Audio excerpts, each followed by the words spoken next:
नमस्कार दोस्तों, जय हिंद जय भारत। मैं हूं CL Saini, CD RK Saini BEd classes में आप सभी का हार्दिक स्वागत है, अभिनंदन है। दोस्तों, हमारे इस चैनल के माध्यम से पाठ योजना निर्माण कार्यक्रम चलाया जा रहा है। इस पाठ योजना निर्माण कार्यक्रम के अंतर्गत आप द्वारा हमारे इस हेल्पलाइन नंबर पर जो भी पाठ योजना के टॉपिक हमें सेंड किए जाते हैं उन्हें हम आपसे बातचीत करते हैं, चर्चा करते हैं और उन्हें हम ऑनलाइन माध्यम से समझाने का प्रयास करते हैं। दोस्तों, आज की लाइव क्लास के अंतर्गत हम इतिहास पाठ योजना क्रमांक 33 के अंतर्गत हम रणथंभौर दुर्ग इस टॉपिक को लेते हुए आपको एक लेसन प्लान निर्माण करना बताएंगे कि आप रणथंभौर दुर्ग पर किस तरह लेसन प्लान बना सकते हैं, किस तरह आपको प्रस्तावना के प्रश्न बनाने हैं, किस तरह आपको विकासात्मक प्रश्न बनाने हैं, किस तरह छात्र अध्यापिका कथन करना है और किस तरह बोध प्रश्न बनाने हैं। तो दोस्तों, आप सब बने रहें हमारे साथ, हमारे इस चैनल के साथ। और दोस्तों, यदि आप हमारे इस चैनल पर पहली बार आए हैं तो हमारे इस चैनल को सब्सक्राइब करें और पास ही बने बेल आइकन को जरूर दबावे। दोस्तों, यहाँ पर जब इतिहास पाठ योजना का निर्माण हमारे द्वारा किया जाता है तो हम सबसे पहले श्यामपट्ट पूर्ति का निर्माण करते हैं। श्यामपट्ट पूर्ति के अंतर्गत हम विद्यालय का नाम, कक्षा, दिनांक, विषय, विधा, समय और बीच सेंटर में हमारे मुख्य प्रकरण का नाम लिखते हैं। मुख्य प्रकरण को अंडरलाइन करते हैं और इन्वर्टेड कॉमास में बंद करते हैं। दोस्तों, श्यामपट्ट पूर्ति के बाद हम उद्देश्य, विशिष्टीकरण और अपेक्षित व्यवहारगत परिवर्तन का फॉर्मेट बनाते हैं। इस फॉर्मेट में दोस्तों हम 6 उद्देश्य लेते हैं, उनके विशिष्टीकरण बनाते हैं और अपेक्षित व्यवहारगत परिवर्तन बनाते हैं। दोस्तों, यहाँ पर पहला उद्देश्य लिया जाता है ज्ञान। इस उद्देश्य से रिलेटेड हम 1 से 2 विशिष्टीकरण और 1 से 2 ही अपेक्षित व्यवहारगत परिवर्तन बनाते हैं। दोस्तों, यहाँ पर हम 3 अपेक्षित व्यवहारगत परिवर्तन भी बना सकते हैं। इसके बाद अवबोध उद्देश्य से रिलेटेड हम वही 1 से 2 विशिष्टीकरण और वही 1 से 2 ही अपेक्षित व्यवहारगत परिवर्तन बनाते हैं। इसी तरह दोस्तों, हम अपनी दैनिक पाठ योजना डायरी में ज्ञानोपयोग उद्देश्य से रिलेटेड 1 से 2 विशिष्टीकरण और 1 से 2 ही अपेक्षित व्यवहारगत परिवर्तन बनाते हैं। इसी तरह दोस्तों, हम अपनी दैनिक पाठ योजना डायरी में जो हमारा नेक्स्ट उद्देश्य है कौशल उद्देश्य से रिलेटेड वही 1 से 2 विशिष्टीकरण और 1 से 2 ही अपेक्षित व्यवहारगत परिवर्तन हम अपनी दैनिक पाठ योजना डायरी में बनाते हैं।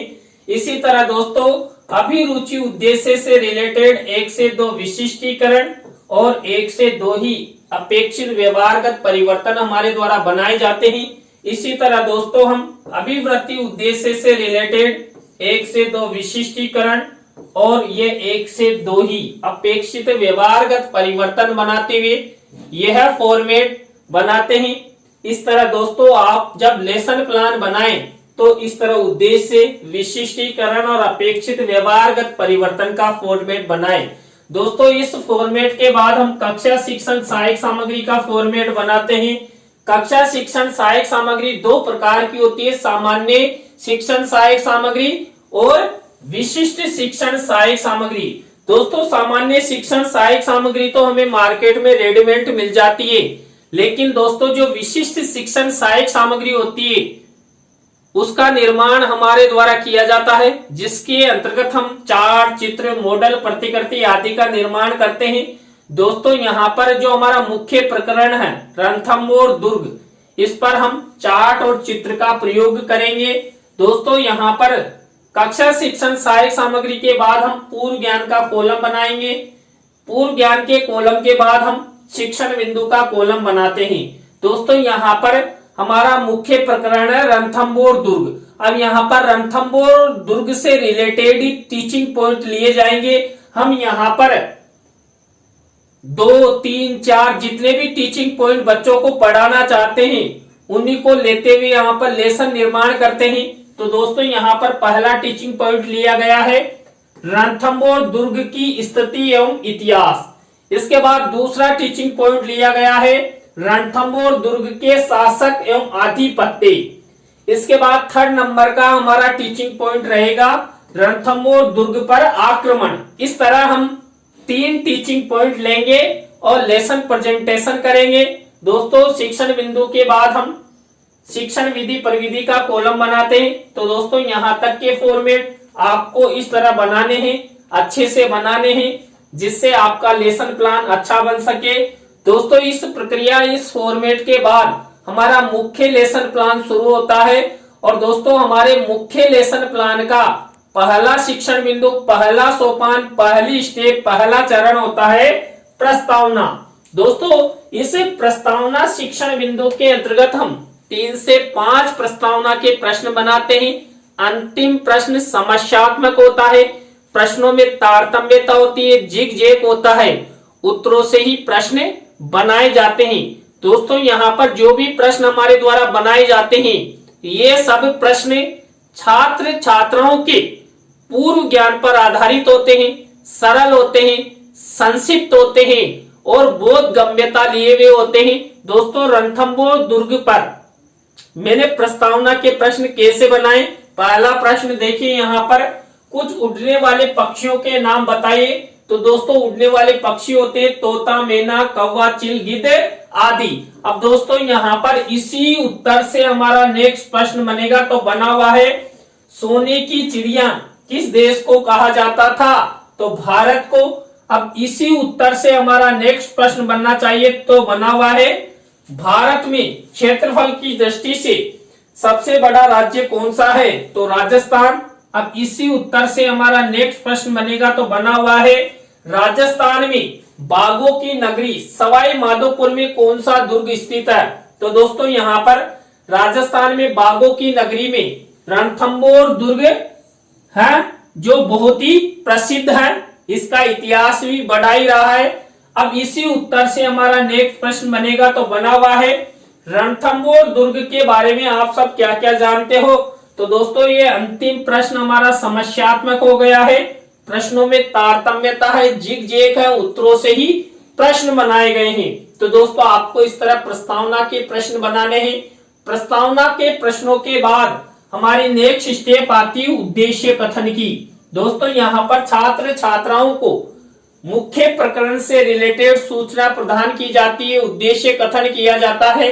तो यहाँ पर उद्देश्य कथन किया गया है, बच्चों आज हम सब रणथंभौर दुर्ग की स्थिति, इतिहास, शासकों एवं आधिपत्य के साथ साथ इस दुर्ग पर किए गए आक्रमणों के बारे में विस्तार पूर्वक अध्ययन करेंगे। तो दोस्तों आप सब बने रहें हमारे साथ, हमारे इस चैनल के साथ। तो दोस्तों यहाँ पर प्रस्तावना और उद्देश्य कथन के बाद हमारी थर्ड नंबर की स्टेप आती है पाठ प्रस्तुतिकरण की। दोस्तों इस पाठ प्रस्तुतिकरण के अंतर्गत मैंने आपको जो 3 टीचिंग पॉइंट बताए थे उन पर लेसन प्रेजेंटेशन किया जाता है। तो दोस्तों यहाँ पर हमारा पहला टीचिंग पॉइंट है रणथंभौर दुर्ग की स्थिति एवं इतिहास। अब इस टीचिंग पॉइंट से रिलेटेड हम सबसे पहले विकासात्मक प्रश्न बनाएंगे। तो ये हमारे द्वारा ये विकासात्मक प्रश्न उत्तर बनाए गए हैं, आपको भी इसी तरह विकासात्मक प्रश्न उत्तर बनाने हैं। विकासात्मक प्रश्न उत्तरों के बाद हम इसी टीचिंग पॉइंट से रिलेटेड छात्र अध्यापक छात्र अध्यापिका कथन करते हैं। तो ये छात्र अध्यापक छात्र अध्यापिका कथन हुआ किससे रिलेटेड? रणथंभौर दुर्ग की स्थिति एवं इतिहास से रिलेटेड। अब दोस्तों इसी टीचिंग पॉइंट से रिलेटेड यदि कोई मुख्य शब्द, सेंटेंस या परिभाषा जिसको हम श्यामपट्ट की सहायता से छात्र छात्राओं को समझाना चाहते हैं, तो ऐसे शब्दों, सेंटेंसों या परिभाषाओं को हम श्यामपट्ट कार्य वाले कॉलम में इस तरह ब्लैक शीट का निर्माण करते हैं और सिल्वर कलर के पेन से लिख देते हैं। अब दोस्तों इसी टीचिंग पॉइंट से रिलेटेड यदि हम छात्र छात्राओं को चित्र भी दिखाना चाहते हैं तो हम यहाँ पर शिक्षण सहायक सामग्री के कॉलम में चित्र मिनीचर के रूप में लगा देते हैं। अब दोस्तों इसी टीचिंग पॉइंट से रिलेटेड हम बोध प्रश्न बनाएंगे। तो देखिए यहाँ पर ये रणथंभौर दुर्ग की स्थिति एवं इतिहास से रिलेटेड ये बोध प्रश्न उत्तर हमारे द्वारा बनाए गए। तो दोस्तों इस तरह हमारा पहला टीचिंग पॉइंट कंप्लीट हुआ। यहाँ पर हमने सबसे पहले विकासात्मक प्रश्न बनाए, छात्र अध्यापक छात्र अध्यापिका कथन किया और बोध प्रश्न बनाए। अब दोस्तों इसके बाद दूसरा टीचिंग पॉइंट शुरू होने वाला है और आप सब इंतजार कर रहे हैं और आप सबका इंतजार खत्म करेगा ये 2.5 लाख रुपए का पेन। तो दोस्तों यहाँ पर हमारा दूसरा टीचिंग पॉइंट है रणथंभौर दुर्ग के शासक एवं जो आधिपत्य हैं उनके बारे में है। यहाँ पर दोस्तों हम सबसे पहले इस टीचिंग पॉइंट से रिलेटेड विकासात्मक प्रश्न बनाएंगे। तो दोस्तों यहाँ पर ये विकासात्मक प्रश्न हमारे द्वारा बनाए गए हैं। विकासात्मक प्रश्नोत्तरों के बाद हम छात्र अध्यापक छात्र अध्यापिका करते हैं। तो दोस्तों ये रणथंभौर दुर्ग के शासक एवं आधिपत्य से रिलेटेड ये यहाँ पर छात्र अध्यापक छात्र अध्यापिका कथन हुआ। अब इसी टीचिंग पॉइंट से रिलेटेड कोई मुख्य शब्द सेंटेंस या परिभाषा जिसको हम श्याम पट की सहायता से समझाना चाहते हैं, ऐसे शब्दों सेंटेंसों या परिभाषाओं को हम श्याम पट कार्य वाले कॉलम में इस तरह ब्लैक शीट के मिनीचर पर लिख देते हैं। इसी टीचिंग पॉइंट से रिलेटेड दोस्तों यदि हम यहाँ पर चित्र दिखाना चाहते हैं तो शिक्षण सहायक सामग्री की कॉलम में इस तरह चित्र मिनीचर के रूप में लगा देते हैं। अब दोस्तों इसी टीचिंग पॉइंट से रिलेटेड हम बोध प्रश्न बनाएंगे। तो दोस्तों ये रणथंभौर दुर्ग के शासक एवं आधिपत्य से रिलेटेड बोध प्रश्न हुए। तो दोस्तों यहाँ पर हमारा दूसरा टीचिंग पॉइंट कंप्लीट हो चुका है। दूसरे टीचिंग पॉइंट में भी हमने पहले टीचिंग पॉइंट के जैसे ही सबसे पहले विकासात्मक प्रश्न बनाए, छात्र अध्यापक छात्र अध्यापिका कथन किया और बोध प्रश्न उत्तर बनाए। तो दोस्तों 2 टीचिंग पॉइंट कंप्लीट और 3rd नंबर का टीचिंग पॉइंट शुरू होने वाला है। 3rd नंबर का टीचिंग पॉइंट है रणथंभौर दुर्ग पर आक्रमण। अब यहाँ पर हम सबसे पहले वही विकासात्मक प्रश्न उत्तर बनाएंगे। विकासात्मक प्रश्न उत्तरों के बाद हम वही छात्र अध्यापक छात्र अध्यापिका कथन करेंगे। मुख्य शब्द सेंटेंस या परिभाषा जिसको हम श्याम पट की सहायता से समझाना चाहते हैं उनको हम यहाँ पर ब्लैक शीट का निर्माण करते हैं और सिल्वर कलर के पेन से लिख देते हैं। और दोस्तों यदि यहाँ पर हम चित्र भी दिखाना चाहते हैं तो चित्र को शिक्षण सहायक सामग्री के रूप में मिनीचर के रूप में लगा देते हैं। अब इसी टीचिंग पॉइंट से रिलेटेड दोस्तों हम बोध प्रश्न उत्तर बनाएंगे। तो ये बोध प्रश्न उत्तर हमारे द्वारा बनाए गए हैं। इस तरह हमारे तीनों टीचिंग पॉइंट कंप्लीट हुए। दोस्तों यहाँ पर तीनों टीचिंग पॉइंट में हमने वही सबसे पहले विकासात्मक प्रश्न बनाए। विकासात्मक प्रश्नोत्तरों के बाद हमने छात्र अध्यापक छात्र अध्यापिका कथन किया और बोध प्रश्न बनाए।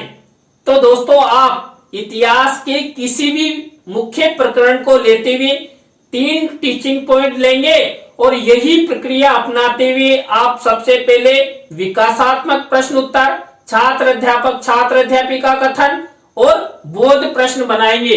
दोस्तों यहाँ पर इसके बाद हमारी नेक्स्ट स्टेप आती है पुनरावृत्ति प्रश्न की। पुनरावृत्ति प्रश्न बनाए जाते हैं जो हमने 3 टीचिंग पॉइंट लिए थे दोस्तों, उसकी जो विषय वस्तु छात्र छात्राओं को बताई थी उसी में से ये पुनरावृत्ति प्रश्न उत्तर बनाए जाते हैं। तो ये हमारे द्वारा पुनरावृत्ति प्रश्न उत्तर बनाए गए हैं। पुनरावृत्ति प्रश्नों के बाद हमारी नेक्स्ट स्टेप आती है दोस्तों मूल्यांकन प्रश्नों की। दोस्तों यहाँ पर जब हम दैनिक पाठ योजना डायरी में लेसन प्लान निर्मित करते हैं तो इस फॉर्मेट के अंतर्गत हम ब्लैक शीट का निर्माण करते हैं और सिल्वर कलर के पेन से ये मूल्यांकन प्रश्न लिख देते हैं। दोस्तों यहाँ पर 3 तरह के मूल्यांकन प्रश्न हम बनाते हैं। सही विकल्प वाले यानी कि वैकल्पिक प्रश्न, इसके बाद रिक्त स्थानों से रिलेटेड, यहाँ पर हम सत्य असत्य से रिलेटेड प्रश्न भी बना सकते हैं। इसके बाद लघुत्तरात्मक अति लघुत्तरात्मक से रिलेटेड प्रश्न बनाते हैं। तो सब में दोस्तों हमने 2-2 प्रश्न बनाते हुए इस तरह अच्छा प्रश्नों का निर्माण किया है। तो आपको भी इसी तरह ये मूल्यांकन प्रश्न बनाने हैं। मूल्यांकन प्रश्नों के बाद हम गृह कार्य की स्टेप अपनाते हैं। तो दोस्तों छात्र छात्राओं के लेखन कौशल के विकास हेतु ये गृह कार्य का प्रश्न यहाँ पर ब्लैक शीट के मिनीचर पर लिख दिया जाता है। दोस्तों यहाँ पर हमने ये गृह कार्य दिया। तो दोस्तों आज की लाइव क्लास के अंतर्गत हमने इतिहास पाठ योजना क्रमांक 33 के अंतर्गत रणथंभौर दुर्ग पर आपको एक लेसन प्लान निर्माण करना बताया। आज की लाइव क्लास आपको कैसी लगी कमेंट्स में हमें जरूर बताएं। अच्छी लगी हो तो लाइक करें, कमेंट्स करें और शेयर जरूर करें दोस्तों। और आप सब इसी तरह हमारे चैनल के प्रति सपोर्ट बनाए रखें। और दोस्तों आप भी चाहते हैं कि सैनी सर द्वारा हमारे टॉपिक्स पर लेसन प्लान बनाकर हमें ऑनलाइन समझाया जाए, तो दोस्तों आप हमारे इस हेल्पलाइन नंबर पर हमसे जरूर कांटेक्ट करें। हम आपसे बातचीत करेंगे और आपके लेसन प्लान के टॉपिकों को ऑनलाइन समझाने का प्रयास करेंगे। तो दोस्तों आज की लाइव क्लास में बस इतना ही। न्यू लाइव क्लास के साथ हम आपसे फिर मिलेंगे CD RK Saini BEd classes में। जय हिंद, जय भारत, राम राम साहब।